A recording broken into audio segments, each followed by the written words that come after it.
Gus mulai rame lagi Tahu Gus. aja kalau saya di sini ini. Kan Gus pernah ngomong nih Gus soal masalah capres waktu itu. Oh, pilpres. Iya dulu. pilpres, ya. Nah, kalau Gus sendiri kira-kira ada nggak sih Gus kriteria capres dan cawapres Gus Rocky yang cocok seperti apa Gus? Iya.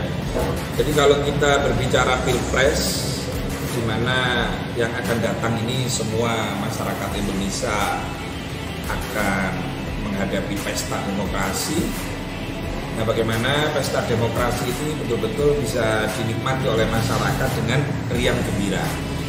Nah, kalau melihat Indonesia yang terdiri dari berbagai macam suku, bangsa, agama, dan golongan, maka kriterianya adalah harus ada nasionalis dan religius.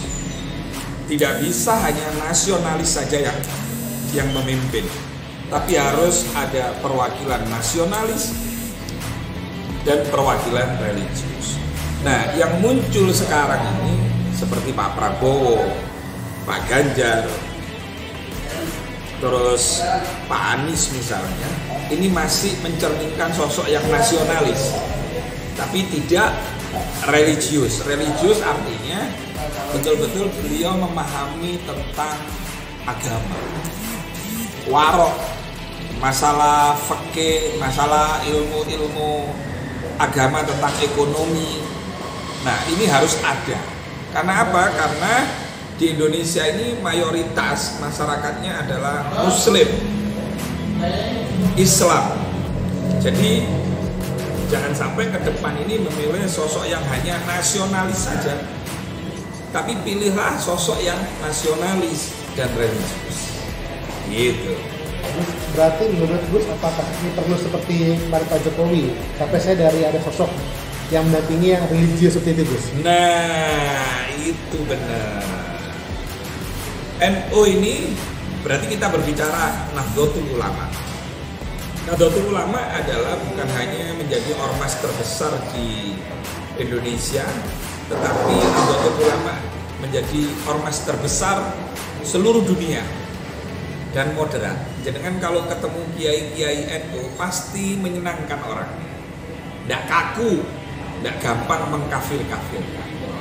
Nah, maka ada istilah dulu Yai Hasyim Muzadi almarhum itu menyampaikan, jangan sampai NU ini seperti mendorong mobil yang sedang mogok. Begitu sudah jalan, kita ditinggal. Jadi ini saya sampaikan kepada ketua umum partai, ini persoalan serius. Perhatikan suara Nahdliyin dengan cara gimana? Tunjuk tokoh Nahdliyin, tokoh Nahdlatul Ulama untuk mendampingi sosok nasionalis. Saya yakin kalau para ketua umum partai khususnya yang berpotensi menang, PDI Perjuangan misalnya, Bu Megawati sangat dekat dengan tokoh-tokoh NU, maka seyogyanya untuk keadilan tadi itu, maka harus memilih yang kader NU, yang pernah menjadi pengurus NU, yang pernah lama di NU, dan keilmuannya tidak diragukan lagi.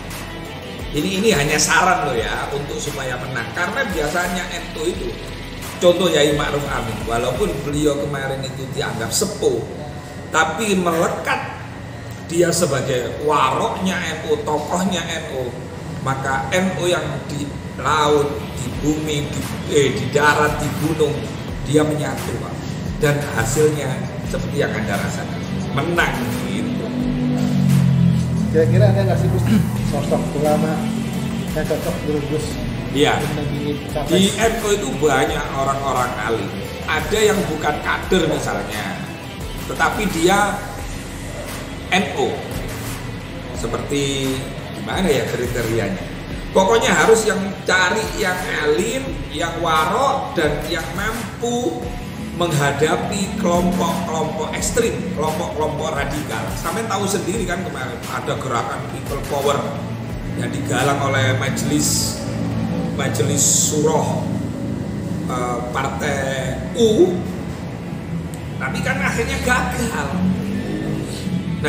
harus ada sosok yang bisa mengimbangi kelompok-kelompok yang keras menurut saya, yang tidak bisa menerima hasil-hasil daripada keputusan pemilu.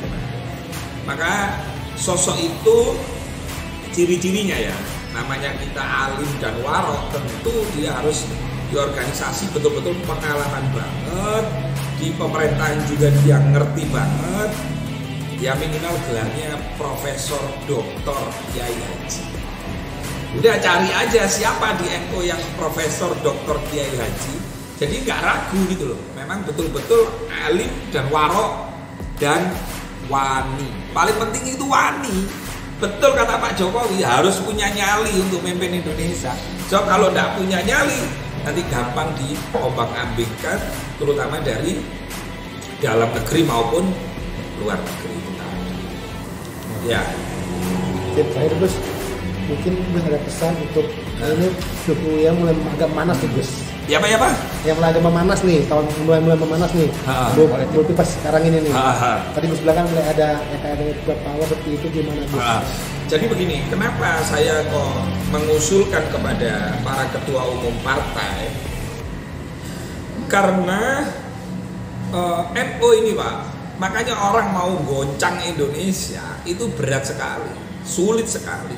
NU itu punya namanya RMI, Robito Mahat Islamiyah, atau lebih dikenalnya Asosiasi Pondok Pesantren seluruh Indonesia di bawah naungan NU. Jumlahnya itu kalau nggak salah ya, saya pernah bicara sama mantan ketua umum RMI yang juga putranya Mbah Sahal Mahfud, Yai Gofar Rozin, bahwa pondok pesantren di bawah naungan NU itu sekitar 23.700 berapa? Bayangkan itu pondok yang di bawah naungan NU.